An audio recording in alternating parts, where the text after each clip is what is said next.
ಹಾಗೆ ನೀವು ನಿಮ್ಮೊಂದು ಅವಕಾಶ ಕೊಟ್ಟಿದ್ದಾರೆ.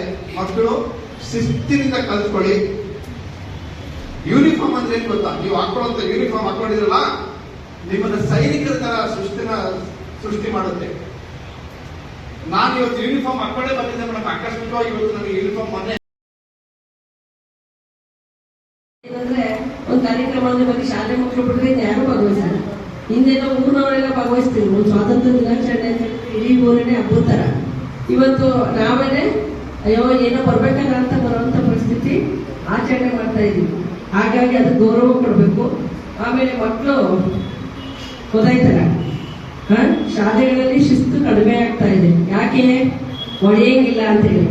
ಹಿಂದೆಲ್ಲ ಕೋಲ್ ಇಲ್ಲದೆ ಟೀಚರ್ ಅಂದ್ರೆ ಕೋಲ್ ಇಟ್ಕೋಬೇಕು ಅಂತ, ಕೋಲಿಲ್ಲ ಅಂದ್ರೆ ಟೀಚರ್ ಗೊತ್ತಾಯ್ತಿರ್ಲಿಲ್ಲ. ಅವಾಗ ಎದುರ್ಕೊತಾ ಇದ್ರು, ಹೊಡಿತಿದ್ರು, ಎಲ್ಲ ಮಾಡ್ತಿದ್ರು. ಇವತ್ತು ಅದಕ್ಕೂ ಸಹ ಕಡಿವಾಣ ಹಾಕಿದೆ. ಒಯ್ಯಂಗಿಲ್ಲ ಮಕ್ಕಳಿಗೆ, ಹೊಡೆಯಾಗಿಲ್ಲ ಅಂತ. ಆಗ ನೀವು ಮನೆಯಲ್ಲೂ ಬೈತಾ ಇದ್ರು, ಹೊಡಿತಿದ್ರು. ಇವತ್ತು ಮನೆಯಲ್ಲೂ ಹೊಡೆಯ ಅನ್ನೋ ಪದಕ್ಕೆ ಏನು ಅರ್ಥನೇ ಇಲ್ಲ ಅನ್ನೋ ತರ ಆಗ್ಬಿಟ್ಟಿದೆ. ಹಾಗಾಗಿ ಮಕ್ಕಳೇ ಸ್ಕೌಟ್ ಅಂಡ್ ಗೈಡ್ಸ್ ನೀವು ನೋಡಿದೀರ. ನೀವೆಲ್ಲರೂ ಇದಕ್ಕೆ ಹೋಗ್ತೀರಾ ಶಿಬಿರಕ್ಕೆ? ನಮ್ಮ ಎಜುಕೇಶನ್ ಮಿನಿಸ್ಟರ್ಗೆ ಹೇಳಿದ್ರು. ಯಾಕೆ ಅಂತ ಹೇಳಿದ್ರೆ, ನಾನು ಸ್ಕೌಟ್ ಅಂಡ್ ಗೈಡ್ಸ್ ಅಲ್ಲಿ ಹಿಂದೆ ನಾವು ನಿಮ್ಮನೆ ಮಕ್ಕಳಿಗೆ ನಾವು ಭಾಗವಹಿಸಿದ್ವಿ. ಯಾಕೆ ಹೇಳ್ತಿದ್ದೀನಿ ಅಂತ ಹೇಳಿದ್ರೆ, ನೀವು ನೋಡಿ ಈಗ ಮಕ್ಕಳಲ್ಲಿ ಶಿಸ್ತೇ ಇಲ್ಲ. ಹಿರಿಯರಿಗೆ ಗೌರವ ಕೊಡಬೇಕು, ಟೀಚರ್ಸ್ಗೆ ಗೌರವ ಕೊಡಬೇಕು, ಆ ಭಾವನೆಗಳೇ ಇಲ್ಲ. ನೋಡಿದ್ದೀರಾ, ವಯಸ್ಸಾದವ್ರು ಬಂದ್ರೆ ಜಾಗನೇ ಬಿಡಲ್ಲ. ಬಸ್ಸಲ್ಲಿ ನೋಡಿ ಎಲ್ಲ ನೋಡ್ತಿರ್ತಾವ ಮಕ್ಕಳು. ನಾವು ಅಬ್ಸರ್ವ್ ಮಾಡ್ತಾ ಇರ್ತೀವಿ. ಆದ್ರೂ ಅವನ್ನೆಲ್ಲ ಕಲಿಬೇಕು.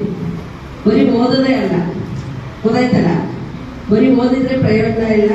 ಅಂದ್ರೆ ನಮ್ಗೆ ಗೊತ್ತಿರಂಗೆ ಮೊದಲು ನೀವೆಲ್ಲರೂ ಸ್ಕೌಟ್ ಅಂಡ್ ಗೈಡ್ಸ್ ಅಲ್ಲಿ ಇದ್ದೀರಾ ಅಲ್ವಾ? ಹಿಂದೆ ಎಲ್ಲ ಪ್ರತಿ ಶಾಲೆನಲ್ಲೂ ಸರ್ಕಾರಿ ಆದೇಶನೇ ಇತ್ತು. ಅದು ಫ್ಲವರ್ ನೋಡಿ ಎಲ್ಲ ಕೆಳಗಾಗಿದೆ. ಹೇಗ್ ಬರ್ಬೇಕು? ನೇರ ಮೇಲಕ್ಕೆ ಬರ್ಬೇಕು.